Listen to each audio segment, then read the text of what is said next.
Hello दोस्तों, स्वागत है आपका।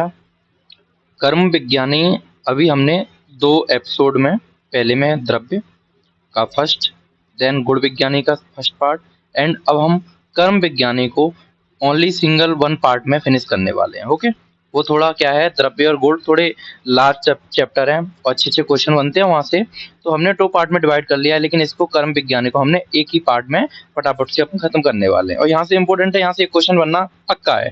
ठीक है ना। तो अभी हम जानते हैं कि कर्म का परिचय देख लेते हैं। जैसे हर बार हम सबसे पहले इंट्रोडक्शन देखते हैं, व्युत्पत्ति, निरुक्ति, पर्याय, लक्षण, देन उसके भेद। ठीक है।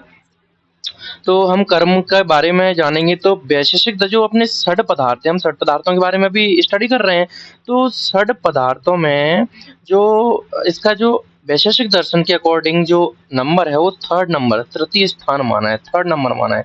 द्रव्य गुण कर्म, कर्म का तृतीय स्थान माना है और चरकानुसार फिफ्थ स्थान है। कैसा सा है? फिफ्थ। सामान्य विशेष द्रव्य गुण कर्म, कर्म लास्ट में समवाय आता है छठवें में। ठीक है, ये 5वां स्थान है। ठीक है, ये इंपॉर्टेंट है क्योंकि ये ऑप्शनल यहाँ से बनता ही है। ठीक है ना।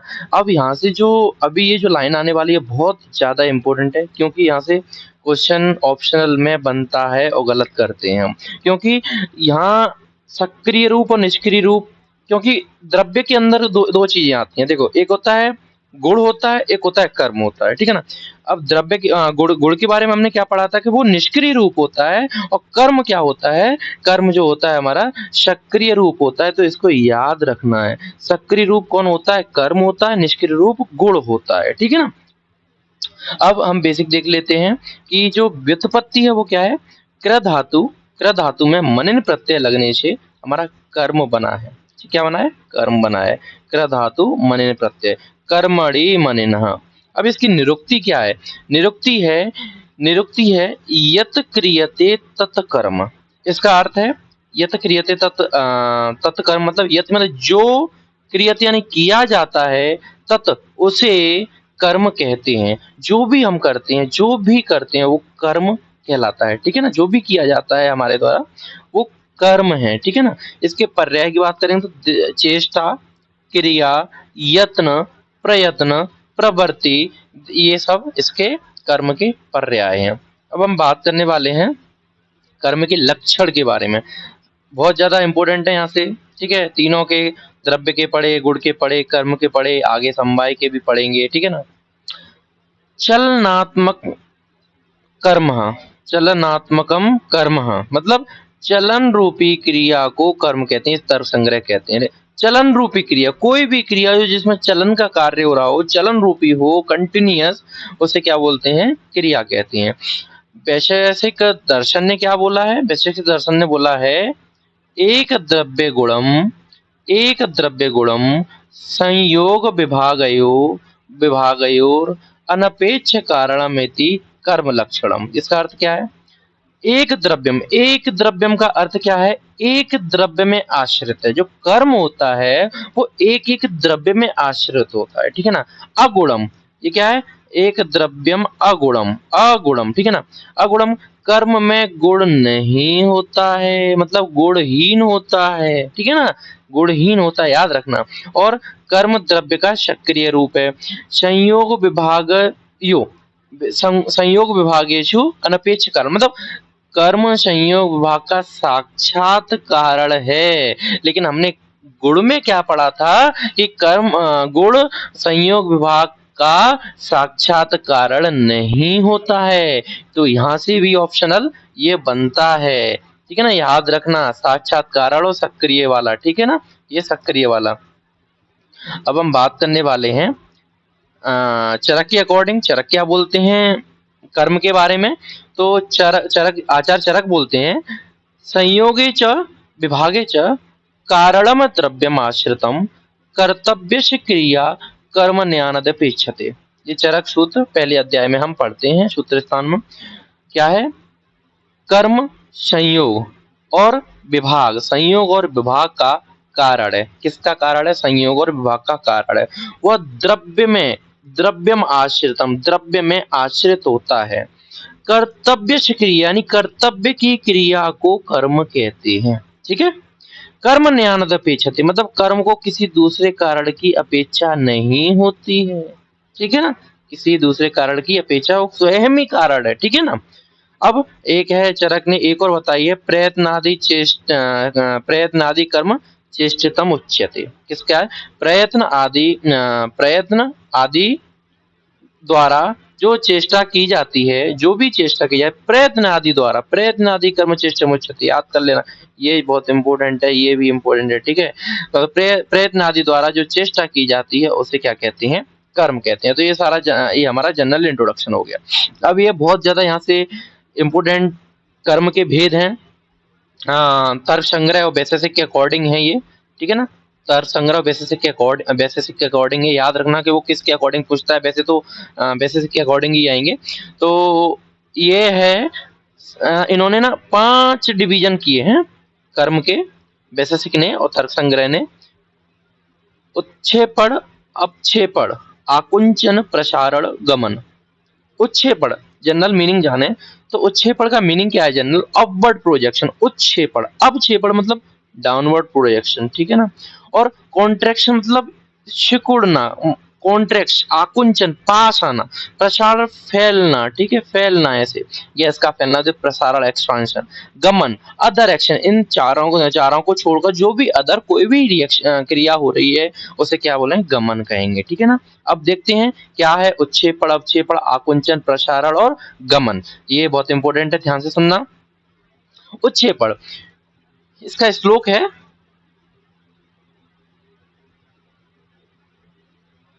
ऊर्ध्व देश संयोग, देखिए तोड़े, ऊर्ध्व देश संयोग हेतुर उच्छेपणम, जो किसका हेतु हो? ऊर्ध्व देश से संयोग के कारण को यानी हेतु को क्या बोलते हैं? उच्छेपण बोलते हैं।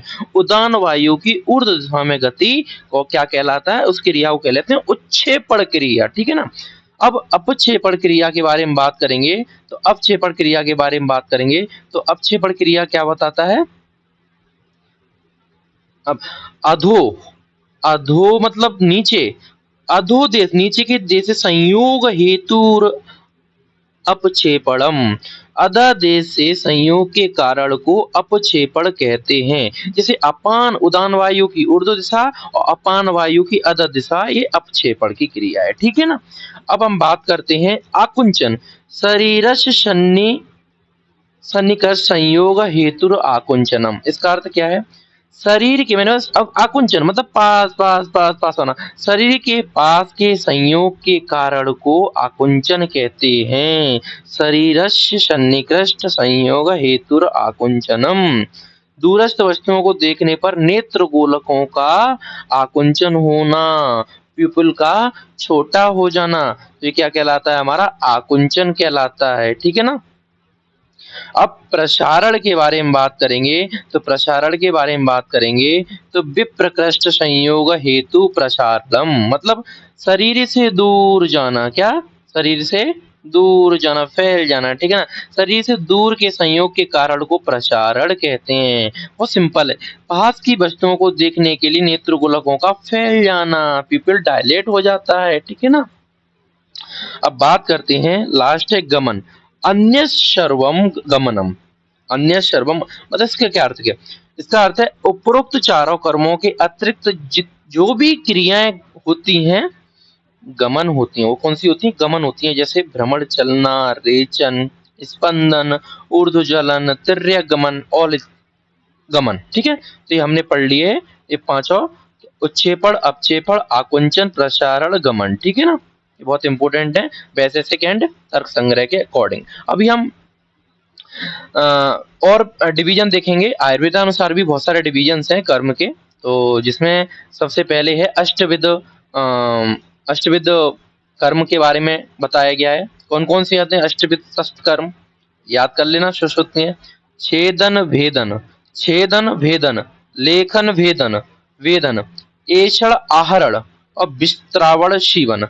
छेदन का एक्सीजन, भेदन का मतलब है इंसीजन, लेखन का मतलब स्क्रैपिंग करना, पंक्चरिंग करना वेदन है, प्रोबिंग करना एषण है, एक्सट्रैक्शन करना किसी चीज को निकालना आहरण है, ठीक है ना। ड्रेनेज करना विस्त्रावण है, सुचरिंग जो सुचर अपन अप्लाई करते हैं सर्जरी में, वो C1 कहलाते हैं, ठीक है ना। तो ये अष्टविध कर्म इंपॉर्टेंट है, ठीक है ना। पंचकर्म भी इंपॉर्टेंट है, लिख लेना। पंचकर्म कर्म के भेद आ जाए तो उनमें ये भी लिखना है, ठीक है ना। वमन, विरेचन, आस्थापन या निरोह बस्ती, अनुवासन बस्ती, शिरो विरेचन या नश्य, ठीक है। ये 5 पंचकर्म होते हैं। वमन, विरेचन, आस्थापन, निरोह, अनुवासन बस्ती, शिरो विरेचन या नश्य, ठीक है ना। त्रिविध कर्म कौन से होते हैं सरस्वती और बताएं? पूर्व कर्म, प्रधान कर्म, पश्चात कर्म। जो प्रधान कर्म से पहले कराए जाते हैं वो पूर्व कर्म, प्रधान कर्म, पश्चात कर्म। जिसमें आते हैं पूर्व कर्म में आते हैं स्नेहन स्वेदन, ठीक है ना। प्रधान कर्म में पंचकर्म वाले आते हैं, पश्चात कर्म में हमारा संसर्जन क्रिया आती है, ठीक है ना। अब बात करते हैं कर्म के आधार पर द्रव्य के त्रिविध भेद। अब ये कर्म के आधार पर कि जो द्रव्य है वो कौन सा क्या क्या कार्य कर रहा है? प्रशमन, प्रशमन का शमन का कार्य कर रहा है तो वो दोष प्रशमन। धातु प्रदूषण का कार्य कर रहा है तो धातु प्रदूषण। जो स्वस्थ रख रहा है, हेल्थी रख रहा है, वो स्वस्थ कहलाता है, ठीक है ना। संयोग के भेद से त्रिविध कर्म है, संयोग के भेद से भी है, जैसे कि एक कर्मज, द्वंद्व कर्मज और सर्व कर्मज, ठीक है ना। बलाबल के अनुसार भी मतलब बल, हीन बल होता है मतलब वीक, मीडियम बल है स्ट्रेंथ, और अच्छी स्ट्रेंथ है तो उत्तम। हीन, मध्यम, उत्तम। द्विविध कर्म भी है, लौकिक है और आध्यात्मिक है, ठीक है ना। फिर बात करते हैं द्विविध उपक्रम भी है, जिसमें संतर्पण और अपतर्पण दो होते हैं द्विविध उपक्रम, जो चरक सूत्र में हम पढ़ते हैं 23वें चैप्टर में। द्विविध कर्म और कौन से हैं? देव और पुरस्कार। देव मतलब पूर्व जन्म का किया गया कर्म, पूर्व जन्म में किया गया कार्य उसे देव बोलते हैं। पुरस्कार बोलते हैं, पुरस्कार बोलते हैं इस जन्म में जो हम कर्म को पुरस्कार कहते हैं। त्रिविध कर्म फिर से होते हैं, चरक ने फिर से और डिवीजन बताए, वाचिक, मानसिक और शारीरिक। वचन, मुंह से जो बोल के हम कर्म करते हैं वो वाचिक कर्म है। मानसिक, जो अंदर सोच रहे हैं, विचार रहे हैं, कुछ भी सही गलत जो भी, वो मानसिक कर्म हो गए। शारीरिक, चलना फिरना जो भी कार्य कर रहे हैं वो शारीरिक हो गए, ठीक है ना। अब एक चीज और यहाँ पे रह गई है कि पहले हम यहाँ पे देख लेते हैं कि कर्म की आयुर्वेद में उपयोगिता। आता है जरूर, उसके साथ में लिखना पड़ता है क्योंकि 10 नंबर का क्वेश्चन भी यहाँ से बनता है। तो सबसे पहला है क्या इसका आयुर्वेद कर्म जगत का कारण है, मतलब षड पदार्थ जगत के सभी कार्यों के कारण है।